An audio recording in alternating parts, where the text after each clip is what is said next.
जळगाव शहरातील कला वसंत नगर या ठिकाणी रहिवासी आपल्यासोबत या ठिकाणी पाहू शकता आपण ठिय्या आंदोलन करत आहेत। काही त्यांच्या मूलभूत गरजा घेऊन ते या ठिकाणी ठिय्या आंदोलन करीत आहेत। 7-8 वर्ष झाले आपल्या मूलभूत गरजांपासून वंचित असल्याचे चित्र दिसत आहे आणि आज थेट त्यांनी कला वसंत नगर रहिवाशांनी या ठिकाणी आंदोलन केलेले आहे, ठिय्या मांडलेला आहे नगरपालिकेने। आपल्यासोबत भाजपचे नगरसेवक बांधव सुद्धा या ठिकाणी आहेत। आपण थेट त्यांच्याशी चर्चा करून जाणून घेऊयात त्यांच्या काय समस्या आहेत। दादा, काय सांगणार तुम्ही या ठिकाणी ठिय्या आंदोलन? ठिय्या आंदोलन करायला केव्हा वेळ येते मॅडम? ज्यावेळेस नागरिकांना सुविधा पुरवल्या जात नाही, त्यावेळेस ज्यावेळेस वार्डामध्ये अत्यंत नागरिकांना त्रास होतो, त्यावेळेस याच्यावर उतरायला लागतं आम्हाला।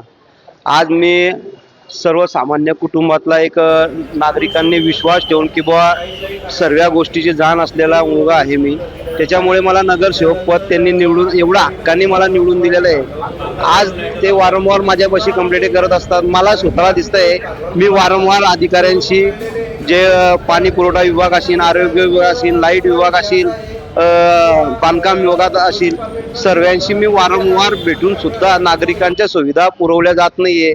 आम्ही अनेक वर्षापासून नागरिक व्यवस्थित टॅक्स भरताय, पण त्या टॅक्स कशासाठी भरतोय आपण की आम्हाला काहीतरी सुविधा भेटल्या पाहिजे।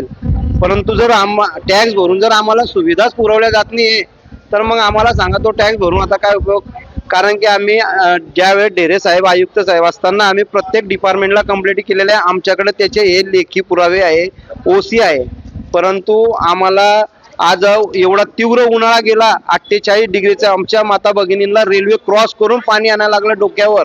त्याच्यानंतर 8-8:30 वाजता आम्ही MIDCत काम करायला जाणारे माझ्या वार्डातील सर्व भाऊबंद आहे, परंतु रात्री 8:30-9ला त्यांना रस्त्याने लाईट नाहीये।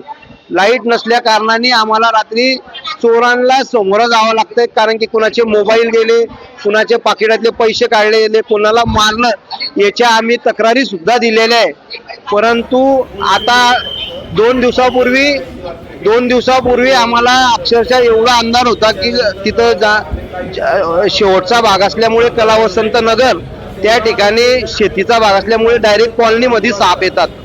रात्री पोरांनी खांब्यावर चढून 2 दिवसापूर्वी खांब्यावर चढून आम्ही स्वतः ते कनेक्शन जॉईन केले, तेव्हा लाईट चालू केले। परंतु आपण सत्ताधारी पक्षात आहात। बघा, सत्ताधारी मी तुम्हाला आत्ताच बोललो, सत्ताधारी असलं तरी सर्वप्रथम मला नागरिकांनी माझ्यावर ठेवलेला जो विश्वास आहे मी लढणार। मला प्रशासनाशी लढायला नगरसेवकासाठी बनवलं की बाबा विजूभाऊ बांधल हे प्रशासनाशी भांडतील आणि आपल्याला योग्य न्याय मिळवून देतील, म्हणून त्यांनी मला नगरसेवक बनवलेलं आहे। आपल्यासोबत काही स्थानिक रहिवासी सुद्धा आहे या ठिकाणी, आपण त्यांच्याशी सुद्धा बातचीत करून जाणून घेऊयात त्यांच्या समस्या। दादा, काय सांगणार, काय आमच्या समस्यांचा पाडा जो आहे तो फार मोठाच आहे। आम्ही गेल्या 7 ते 8 वर्षांपासून बरेच या ठिकाणी रहिवासी आहे कला वसंत नगर मधले, परंतु आमच्याकडे सुविधांचा अभाव आहे। त्या सुविधांच्या अभावासाठी आम्ही वारंवार प्रशासनाला निवेदन दिले। निवेदन देताना प्रत्येकाने आम्हाला गाजराची टोपली दाखवली, सांगताना सांगितलं की आम्ही तुमच्या पाठीशी आहे, आम्ही योजना काढलेल्या आहेत, आम्ही अमुक केले, ढमुक केले, टमुक केले, कागदोपत्री सर्व आमच्याकडे पुरावे जे निवेदन दिले त्याचे। परंतु आजपर्यंत आमच्याकडे कुठल्याही प्रकारच्या सुविधा या मिळालेल्या नाहीयेत। त्यामुळे कसं आहे, आम्ही यावर्षी निवडणुकीवर बहिष्कार टाकलेला होता, परंतु ज्या वेळेला विजूभाऊ बांधल हे नगरसेवक पदासाठी उभे राहिले, त्यांनी आम्हाला आश्वासन दिलं मी अगोदर तुम्हाला काम करून देतो तर तुम्ही मला मतदान करा। त्यावेळेला त्यांनी आम्हाला जे सुविधा सांगितल्या त्या सुविधांच्या त्यांनी त्यांच्या परीने जेवढे प्रयत्न करता येईल तेवढे प्रयत्न त्यांनी केलेत। आज ते आमच्या सोबत ठिय्या आंदोलनाला आहे, सत्तेत राहून सुद्धा। म्हणजे असं नाही की ते नगरसेवक म्हणून आमच्या सोबत आलेत, ते का आमचा हक्काचा माणूस आहे, घरातला व्यक्ती आहे, त्यामुळे ते आज आमच्या सोबत थांबलेले आहेत। आज जर आमच्या सुविधा जर आम्हाला मिळाल्या नाही तर या पुढचं आंदोलन आमचं आम्ही अधिक तीव्र करू, आमरण उपोषण सुद्धा आम्ही करू शकतो। या ठिकाणी काही महिला वर्ग सुद्धा ठिय्या आंदोलनामध्ये आहे, आपण थेट त्यांच्याशी काय सांगणार? आमच्याकडे पाण्याची सोय नाहीये, गड्याच्या सोय नाहीये, लाईट नाहीये, सगळ्या सुविधा आमच्याकडे झालेल्या पाहिजे। आमच्या बरोबर इजी भाऊ सुद्धा बसलेले आंदोलनसले, मग काय करायचं नागरिकांना? पाण्याची सोय तर आम्हाला पाहिजे ना, पोरांचं शिक्षणाच्या गाड्या येतात कॉलनीमध्ये, आम्हाला रोडा मुलांना सोडायला जावं लागतं, तर काय करायचं मग आता?